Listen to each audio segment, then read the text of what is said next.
네, 잘 쉬셨죠? 자, 그럼 오늘 수업의 마지막 부분을 해보도록 하겠습니다. 어, 여러분 앞 시간에 봤던 부분들 꼭 기억해 주시고요. 자, 그렇다고 한다면 종의 선교적 의미는 무엇인가에 있어서 여기서 중요한 것은 종의 임무는 하늘의 하나님의 계시를 이 땅 위의 사람들에게 전하여 줄 선교의 의무가 있습니다. 전하여 줄입니다. 죄송합니다.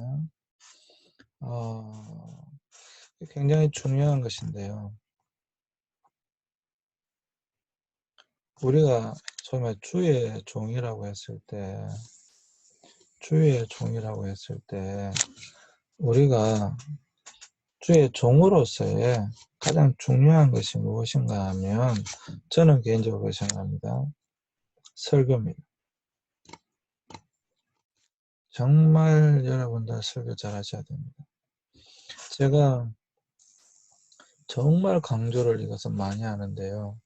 여러분, 꼭 설교를 잘 하시는 주의 종들이 되시길 바랍니다. 대부분의 이게 이제 우리 개신교의 특징이거든요. 로마 가톨릭 교회는 달라요. 우리 개신교의 특징이 무엇인가? 결국에는 하나님의 임재를 경험할 수 있는 것은 우리는 말씀이라고 생각하기 때문에 그렇게 생각하기 때문에 오직 말씀이기 때문에 이 말씀을 잘 전해야 된다라고 보는 것입니다. 그렇다고 한다면 여러분은 주의 종으로도 어떻게 해야 되는가? 말씀을 잘 준비하고 말씀을 잘 전해야 되는 것이죠. 뭐 저는 그렇게 생각합니다. 그래서 하나님을 제대로 알지 못하는 백성들에게 하나님을 알려주는, 당연히 이것은 복음을 전하는 전도의 것도 분명히 있고요. 그리고 또 우리가 신학을 공부했다라고 하는 것은 말씀을 정말 깊이 있게 잘 연구해서 그것을 성도들에게 잘 전달해 줄 책임도 분명히 있는 것입니다. 그래서 하나님을 제대로 알려줘야 돼요. 그런 역할이 우리의 역할이다. 그렇기 때문에 즉 하나님의 이스라엘 선택의 기본 목적은 선교의 임무로서 하나님의 계시의 말씀을 사람들에게 전달해 주는 것이다. 이스라엘뿐만 아니라 우리도 마찬가지다라고 하는 것이죠. 저는 그래서 저와 여러분들이 정말 말씀을 잘 전할 수 있는 그런 주의 종이 되기를 원합니다. 사실 대부분의 교회가 물론 인격도 중요합니다. 당연히 인격도 중요합니다. 그리고 뭐 여러 가지 중요한 부분도 분명히 더 있겠지요. 그렇지만 기본적으로 목사로서 주의 종으로서의 가장 중요한 역할은 성도들에게 말씀을 잘 전달해 주는 것이다. 이렇게 생각합니다. 두 번째는 이방에 공의를 베풀게 되는 것이다.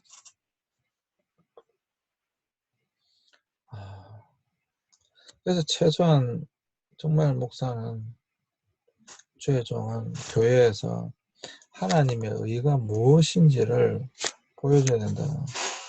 물론 이스라엘이 마찬가지죠. 이스라엘도 하나님의 공의, 하나님의 의를 전 열방 가운데 보여주는 역할을 해야 되는 것이죠. 베푸는 역할을 해야 되는 것이죠.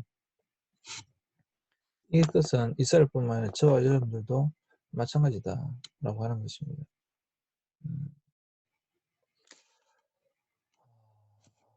그러한 주의 종이 되어졌으면 좋겠습니다. 그래서 여러분들이 이 MDU 과정을 통하여서 그렇게 훈련되어졌으면 좋겠고요.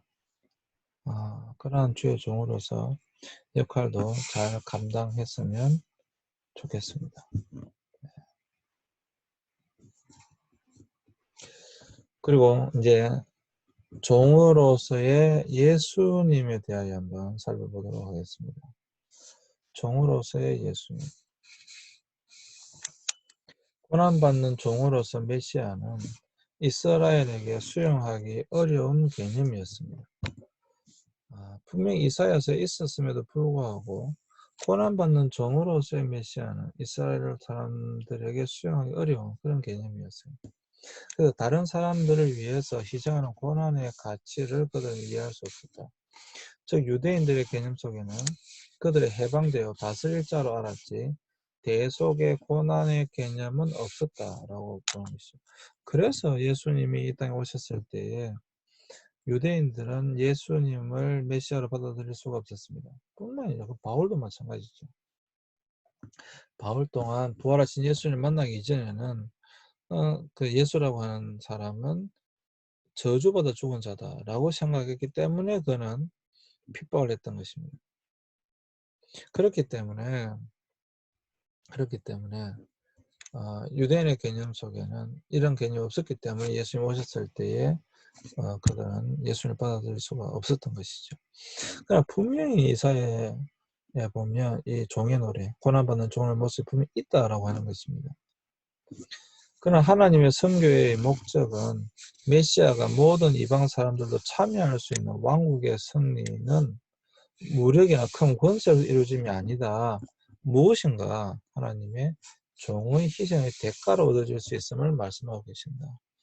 그러니까 뭐 대제국을 만들어서 대제국을 형성해서 지배하고 점령해서 해방시키는 그런 해방자로 온 것이 아니다. 여러분 결국에는 뭡니까? 어떤 영웅, 전쟁 영웅, 대황제 이러한 모습으로 메시아가 온다라고 생각했는데 그게 아니다라고 하는 것이 이게 아니라는 거죠. 이게 아니다. 만약에 여러분 예수님께서 이러한 모습으로 왔다고 하면 그냥 정말 그것은 많은 영웅들 중에 한 분이었을 거예요. 많은 왕들 중에 한 왕이었을 겁니다. 그러나 예수님은 십자가를 지신 고난받는 종의 모습으로 오셨어요. 그냥 생각해 보십시오. 하긴 뭐 여러분은 다 뭐 생각 안 해보시도 너무도 잘 받아들이고 계시기 때문에 이 부분에 대해서 고민할 필요도 없지만 그냥 일반적인 사람들한테 고난받는 종의 모습으로 메시아가 온다? 지금도 아마 받아들이기 어려울걸요. 그냥 일반 사람한테 그렇게 이야기한다고 한다면 정말 영웅이 누구냐고 이야기할 때 아마 어려울걸요. 고난받는 종. 고난받는 종이 어떻게 메시아가 될 수 있겠어요? 지금도 일반적인 사람들한테. 근데 그때 당시에 이 유대인들이 어떻게 알았겠습니까? 근데 예수님은 고난받는 종의 길을 택하셨습니다. 물론 예언되어져 있었지만 택하셨습니다. 그리고 십자가를 지셨습니다. 제가 볼 때 참으로 그렇기 때문에 예수님은 그리스도이십니다. 우리가 예수의 유일성을 이야기하잖아요. 우리가 예수의 유일성 할 때 잠시 나갔다 올까요?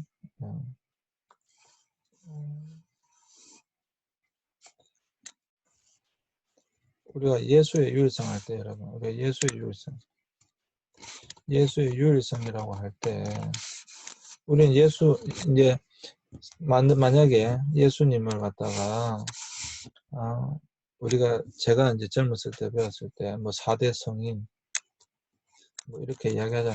사실 제가 어릴 때 배울 때 이 4대 성인은 분명히 부처님, 공자, 그 다음에 예수님, 그 다음에 부처, 공자, 예수님, 그 다음에 우리는 소크라테스 이렇게 배웠거든요. 근데 지금은 보면 무함마드입니다. 마호메트.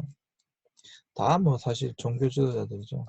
근데 그냥 부처, 공자, 예수님, 뭐 무함마드 이렇게 뭐 본다 할지라도 소위 말해 예수의 유일성, 예수님의 탄생이 유일하다라고 하는 것이죠. 동정녀 마리아 탄생, 뭐 일단은 예수님이 유일하죠. 예수님의 삶이 유일하죠. 뭐 부처님 하여튼 죽은 자 살리고 이런 삶 자체가 유일하죠. 예수님의 십자가 사건, 고난, 죽음, 그러니까 죽음도 유일하죠. 예. 그 다음에 예수님의 부활, 이것도 유일하죠. 그러니까 우리가 이 예수의 유일성이라고 할 때 이러한 것들이 유일하다라고 하는 거예요. 예수님 죽음도 유일하다라고 하는 것이죠.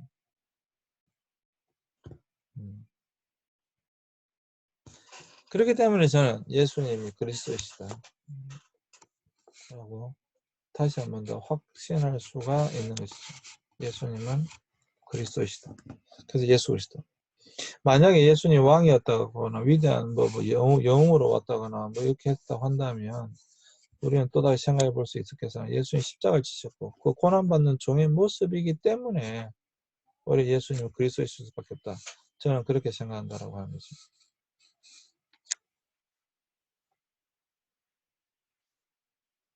네.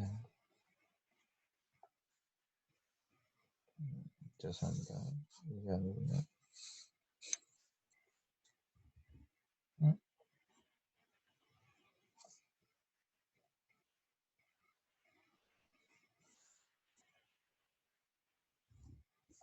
네.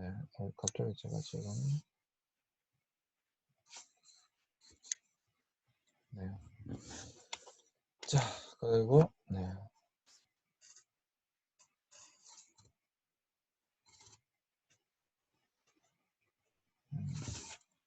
자, 그러면 예.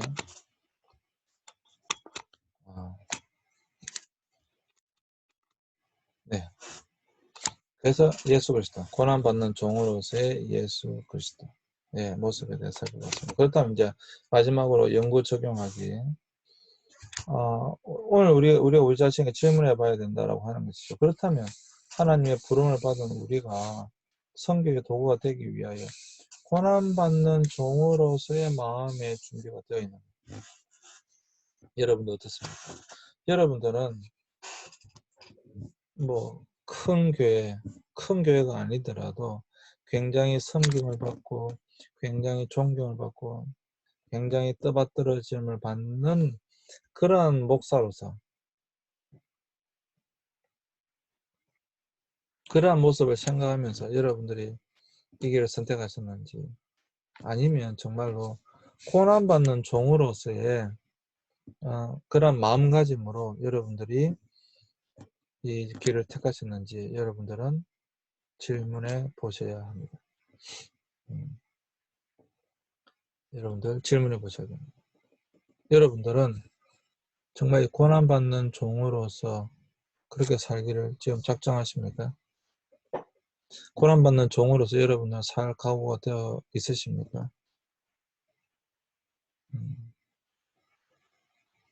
그러한 자만이, 그러한 사람만이 우리 주의 종이 되어야 된다. 저는 그렇게 생각합니다. 이름만 주의 종이 아니라 끝까지 고난받는 종으로서의 그런 모습을 살기로 작정하는 자가 주의 종이 되어야 된다고 저는 생각합니다. 두 번째, 하나님의 계신 말씀을 이 세대 속에 증거하기 위해 어떠한 성교의 의무를 가지고 있는가? 여러분들, 그러니까 여러분들, 다른 말로 여러분 다시 계속 말씀, 소명이 뭔가? 그리고 그것을 위해서 어떤 미션이 있는, 사명이 있는가? 나에게 스스로에게 질문해 보셔야 됩니다. 어떤 소명이 있고 어떤 사명이 있는가? 여러분들 질문해 보시기 바랍니다. 여러분들은 그런 모습을 가지고 있습니까? 질문해 보시기 바랍니다.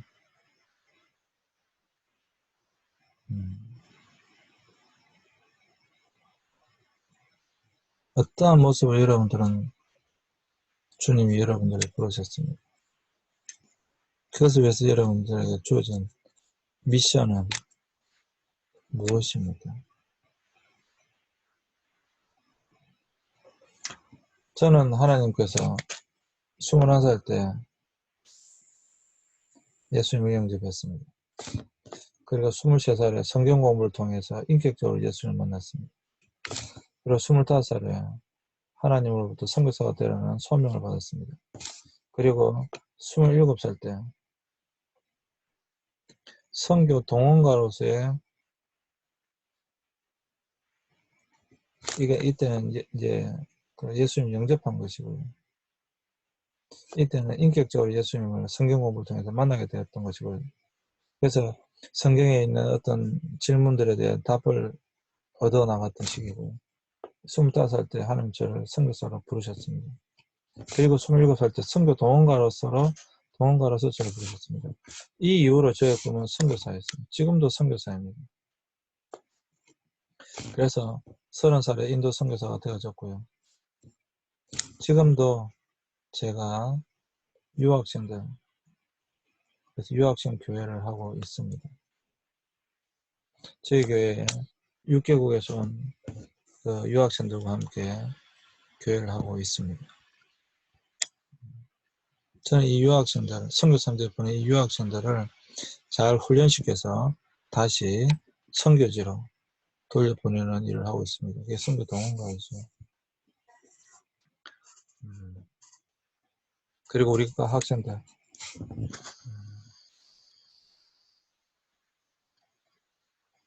제가 김천대학교에서 한 해도 빠지지 않고 단기 선교를 우리과 학생들과 같이 갔다 왔습니다. 그리고 지금 열방선교회를 만들어서 선교사들, 우리가 파송한 이 유학생들이죠. 이 유학생들이 다시 본국으로 돌아간 이 유학생들을 돕고 있습니다. 여러분들 각자가 분명 하나님으로부터 주의 종으로서 소명이 있다고 한다면 분명히 여러분들의 사명이 있습니다. 그것을 여러분들은 발견해야 하셔야 됩니다. 발견하실 수 있어야 됩니다. 그것이 없다면 지금부터 기도하셔야 됩니다. 내가 과연 왜 신앙을 하고 있는가? 하나님께 나를 부르실 때 왜 부르셨는가? 그 부르심에 합당한 내가 해야 될 사명, 미션은 무엇인가? 여러분 꼭 질문해 보시기 바랍니다. 그리고 그것을 위해서 준비되어지는, MDB라고 하는 건 다른 게 도구예요. 준비되어지는 그러한 이 MDB 과정이 되어졌으면 좋겠습니다. 이게 Master of Divinity잖아요.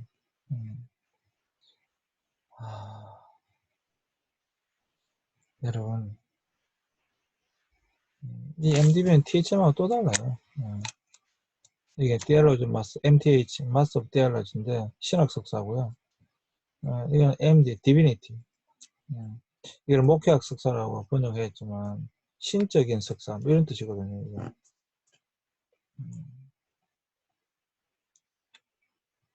목사라고 하는 부르심이 여러분들이 있다고 한다면 내가 이 주의 종으로서 목사로서 앞으로 어떠한 삶을 살아야 될 것인가에 대한 분명한 여러분 그것을 확립할 수 있는 그러한 계기가 되어졌으면 좋겠습니다. 그때에 중요한 건 우리는 다 주의 종이다. 주인이 아니라 주의 종이다. 주님의 종이다. 그냥 종도 아니고 주님의 종이다. 그래서 주님의 종으로서 주의 종으로서 내가 어떠한 삶을 살 것인가에 대해서 다시 한번 여러분들 결단하시고 그러한 삶을 살기 위해서 준비되어지는 이 MDB 과정이 되어졌으면 좋겠습니다. 그리고 그것을 위해서 저도 최선을 다해서 여러분들을 섬길 것입니다. 자, 오늘은 여기까지 하고요. 오늘은 이사야서에 나와 있는 종의 노래에 대하여 살펴봤습니다. 특별히 이 종의 노래는 제2 이사야서의 주제입니다. 고난받는 종으로서의 모습을 그리고 있는 모습. 그것을 여러분들이 잘 기억해 주시고 오늘 우리의 모습의 어떤 이 주의 종으로서의 모습을 오늘 살펴보았으니까 잘 여러분 기억해 주시면 감사하겠습니다. 수고하셨고요. 네, 다음 주에 뵙겠습니다. 여러분 감사합니다. 수고하셨습니다.